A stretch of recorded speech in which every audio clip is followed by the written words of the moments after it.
Friends, welcome to LS series. നമ്മൾ ഇന്നത്തെ ക്ലാസ്സിൽ പറയുന്നത് റോമൻ സംഖ്യകൾ എഴുതേണ്ടതിൻ്റെ കുറച്ച് നിയമങ്ങളാണ്. എങ്ങനെ നമുക്ക് റോമൻ സംഖ്യകൾ എഴുതാം. ഓക്കെ, അതിന് ഏറ്റവും ആദ്യം നിങ്ങൾ അറിഞ്ഞിരിക്കേണ്ടത് ഈ അക്ഷരങ്ങളാണ്.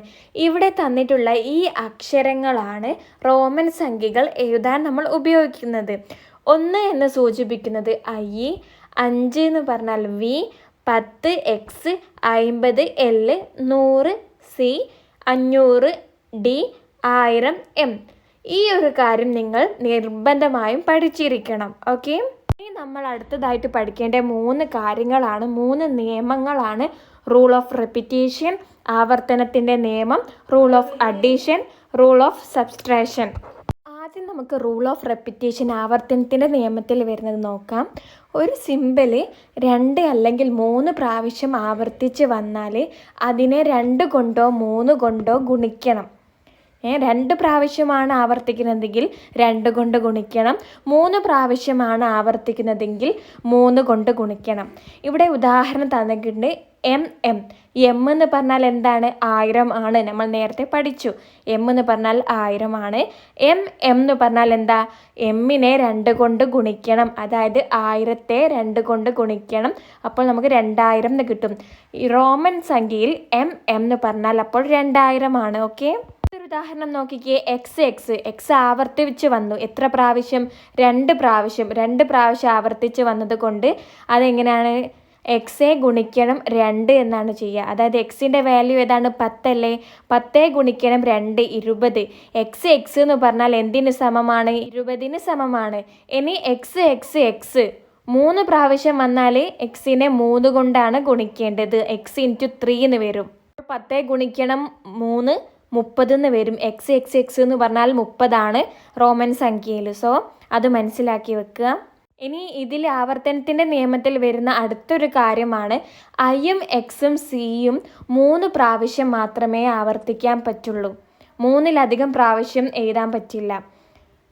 ഉദാഹരണത്തിന് 1 എന്ന് വേണമെങ്കിൽ നമുക്ക് റോമൻ സംഖ്യയിൽ എങ്ങനെ എഴുതാം? ഐ എന്ന് എഴുതാം. 2 എന്ന് വേണമെങ്കിൽ 2 പ്രാവശ്യം ഐ എന്ന് എഴുതാം. അതായത് 2 പ്രാവശ്യം അതുകൊണ്ട് ഒരു 1 ഗുണിക്കണം 2 എന്ന് വരും. അതായത് 2. ഇനി 3 എന്നാണെങ്കിൽ 3 പ്രാവശ്യം എഴുതുക. 3 പ്രാവശ്യം ആകുമ്പം I ഇൻറ്റു 3 ആണല്ലോ വരിക. ഇനി അത് വരെ പറ്റുള്ളൂ. 4 പ്രാവശ്യം എഴുതിയാൽ അത് തെറ്റാണ്. ഇപ്പോൾ സപ്പോസ് നമുക്ക് 4 എന്ന് വേണമെങ്കിൽ 4 പ്രാവശ്യം I എഴുതിയാൽ പോരാ, അത് തെറ്റാണ്. 4 പ്രാവശ്യം ആവർത്തിക്കാൻ പറ്റില്ല. ഇനി നമുക്ക് 4 എന്ന് വേണമെങ്കിൽ എന്ത് ചെയ്യണം? 5-ൽ നിന്ന് 1 കുറയ്ക്കണം. 5 എന്ന് പറയുന്നത് V അല്ലേ? വിയിൽ നിന്ന് I കുറയ്ക്കണം. നമ്മൾ പറഞ്ഞു IXC ഇവർ 3 ആളെയും 3 പ്രാവശ്യത്തിൽ കൂടുതൽ ആവർത്തിക്കാൻ റിപ്പീറ്റ് ചെയ്യാൻ പറ്റില്ല. എങ്കിൽ VLDനെ ഒരിക്കലും ആവർത്തിക്കരുത്. വിനെയും എല്ലിനെയും ഡിനെയും ഒരിക്കലും ആവർത്തിക്കാതെ 1 പ്രാവശ്യം മാത്രമേ എഴുതാൻ പറ്റുള്ളൂ.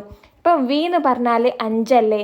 നമുക്ക് 10 വേണമെങ്കിൽ നമ്മൾ V എന്ന് എഴുതിയാൽ തെറ്റാണ്. ഇതിനെ V ഗുണിക്കണം 2, അതായത് 5 ഗുണിക്കണം 2, 10 ആ രീതിയിൽ നമ്മൾ ചിന്തിച്ചാൽ തെറ്റാണ്. V ഒരിക്കലും ആവർത്തിക്കില്ല. നമുക്ക് 10 വേണമെങ്കിൽ X എന്ന് എഴുതണം. എക്സിൻ്റെ വാല്യൂ 10 ആണല്ലോ. ഇനി L നോക്കിക്കേ. L എന്ന് പറഞ്ഞാൽ 20 അല്ലേ?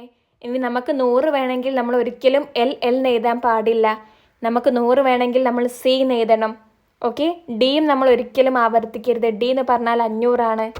D എന്ന് പറഞ്ഞാൽ 500 ആണല്ലോ. ഡിയും നമ്മൾ ഒരിക്കലും ആവർത്തിക്കരുത്. നമുക്ക് 1000 വേണമെങ്കിൽ നമ്മൾ M എഴുതിയാൽ മതി. ഡി ആവർത്തിച്ച് എഴുതേണ്ട ആവശ്യമില്ല. ഓക്കെ, മാറിപ്പോകാതെ ഓർത്ത് വെക്കുക. IXC 3 പ്രാവശ്യമേ ആവർത്തിക്കാൻ പാടുള്ളൂ.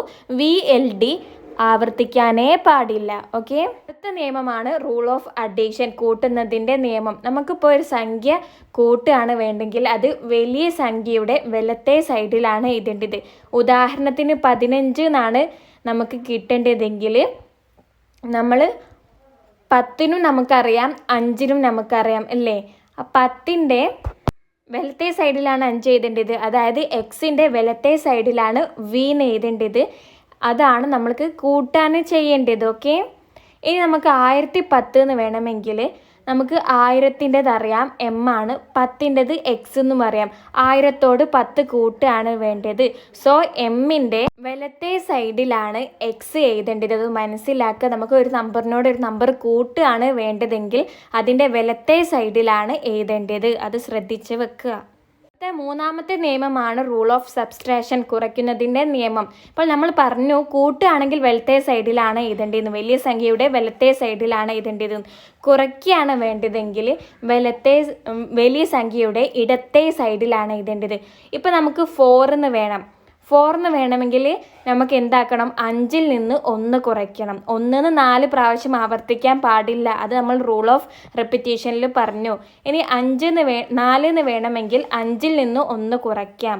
5-ന് നമുക്കറിയാം വി ആണെന്ന്, 1-ന് നമുക്കറിയാം ഐ ആണെന്ന്. ഇവിടെ 5 അതായത് വി ആണ് വലിയ നമ്പർ, ഐ 1 അതാണ് ചെറിയ നമ്പർ. സോ നമ്മൾ വിൻ്റെ ഇടത്തെ സൈഡിലാണ് ഐ എഴുതുക. ഐ വി എന്ന് പറഞ്ഞാൽ 4 ആണ്. 5-ൽ നിന്ന് 1 കുറയ്ക്കും ഇടത്തെ സൈഡിൽ എഴുതിയത് കൊണ്ട്. ഓക്കെ.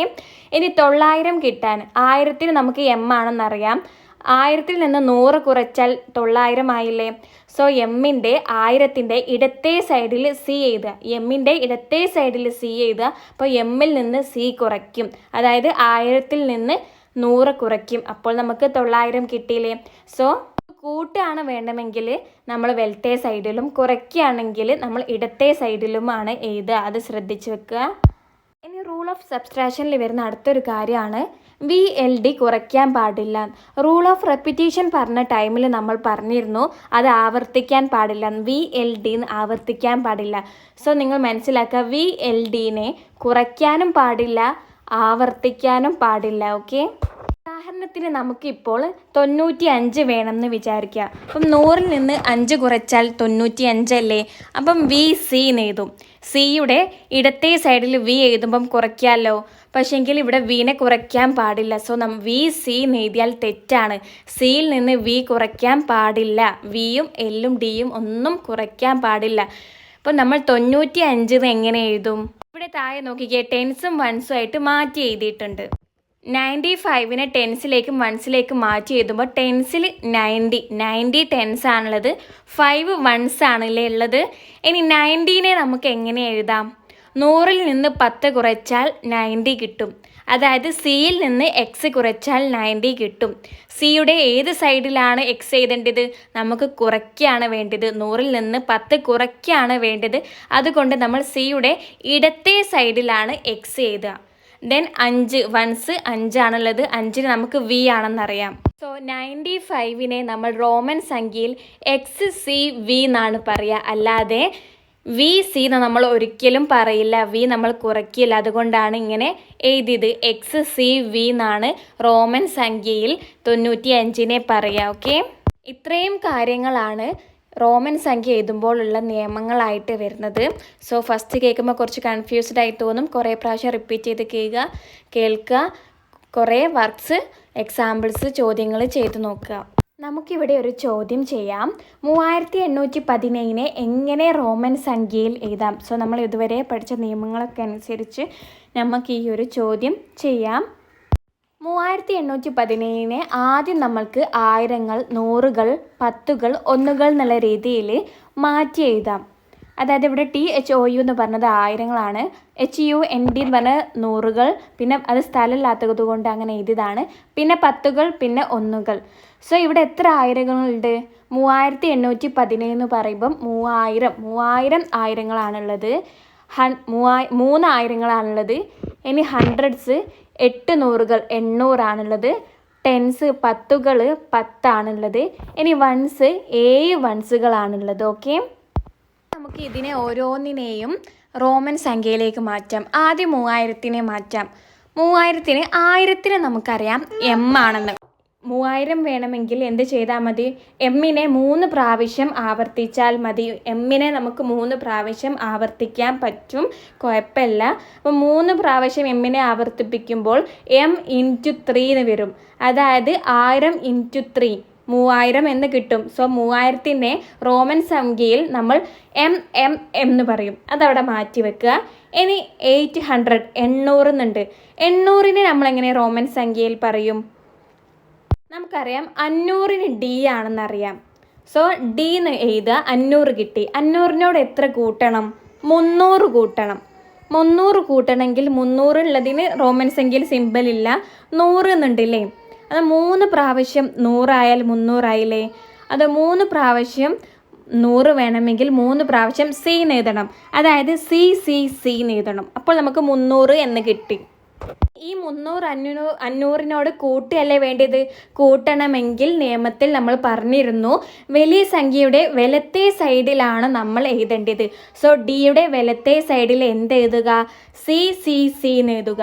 അപ്പോൾ നമുക്ക് DCCC എന്ന് കിട്ടും. DCCC എന്ന് പറഞ്ഞാൽ 800 ആണ്. ഇനി ഇവിടെ ടെൻസ് 10 ആണുള്ളത്. 10-ന് നമുക്കറിയാം X ആണ്. റോമൻ സംഖ്യയിൽ X എന്ന് പറഞ്ഞാൽ 10 ആണ്. സോ അതിന് ഇനി ഒന്നും ചെയ്യേണ്ടതില്ല. ഇനി വൺസ് A ആണ് വൺസ് ഉള്ളത്. വൺസിനെ നമ്മൾ I എന്നാണ് പറയാം. റോമൻ സംഖ്യയിൽ I എന്ന് പറഞ്ഞാൽ 1 ആണ്. പക്ഷേ എങ്കിൽ പ്രാവശ്യം I ആവർത്തിക്കാൻ പാടുണ്ടോ? നമ്മൾ നിയമം പറഞ്ഞിരുന്നു ഇല്ല, 3 പ്രാവശ്യമേ I ആവർത്തിക്കാൻ പാടുള്ളൂ. സോ നമുക്ക് Aനെ എങ്ങനെ കണ്ടുപിടിക്കാം? Aനെ 5-ന് നമുക്കറിയാം V എന്നാണ് പറയാം. സോ നമുക്ക് 5 കിട്ടി, V എന്ന് കിട്ടി. ഇനി 5-നോട് എത്ര കൂട്ടണം? 2 കൂട്ടണം. 2-ന് എന്താ? Iന് 2 പ്രാവശ്യം ആവർത്തിക്കാൻ പറ്റൂലേ? Iന് 2 പ്രാവശ്യം പറഞ്ഞാൽ I × 2, 1 × 2, അതായത് 2 അല്ലേ. സോ 5-നോട് 2 കൂട്ടണം, അതായത് Vനോട് I എന്ന് കൂട്ടണം. Vനോട് കൂട്ടണമെങ്കിൽ 5-നോട് കൂട്ടണമെങ്കിൽ നമ്മൾ വലത്തെ സൈഡിലല്ലേ എഴുതേണ്ടത്. സോ VI എന്ന് പറഞ്ഞാൽ A ആണ്. ഓക്കെ, കൺഫ്യൂഷൻ ഉണ്ടോ കേൾക്കുമ്പോൾ? നല്ല ശ്രദ്ധിക്കുക. അപ്പോൾ നമുക്ക് Aയും കിട്ടി. ഇനി നമുക്ക് ഇതെല്ലാം കൂടി കൂട്ടിച്ചേർത്താൽ മതി, നമുക്ക് ഉത്തരം കിട്ടും. 3817 റോമൻ സംഖ്യയിൽ MMM DCCC XVI എന്നാണ് പറയാം. ഇത്രയും കാര്യങ്ങൾ നമ്മളിപ്പോൾ ഇങ്ങനെ കണ്ടുപിടിച്ചതാണ്. സോ നിങ്ങൾക്ക് മനസ്സിലായെന്ന് വിചാരിക്കുന്നു. എന്തെങ്കിലും ഡൗട്ട്സ് ഉണ്ടെങ്കിൽ നിങ്ങൾ കമൻ്റായിട്ട് അറിയിക്കുക. നമ്മുടെ ചാനൽ സപ്പോർട്ട് ചെയ്യുക, സബ്സ്ക്രൈബ് ചെയ്യുക. ഇതിൻ്റെ കുറേ ഷോർട്സ്, റോമൻ സംഖ്യയുമായി ബന്ധപ്പെട്ട് കുറേ ചോദ്യങ്ങളുടെ ഷോർട്സ് നമ്മുടെ ചാനലിൽ അപ്ലോഡ് ചെയ്തിട്ടുണ്ട്. സോ അത് കാണാത്തവർ പോയി കാണുക. So okay, thank you friends.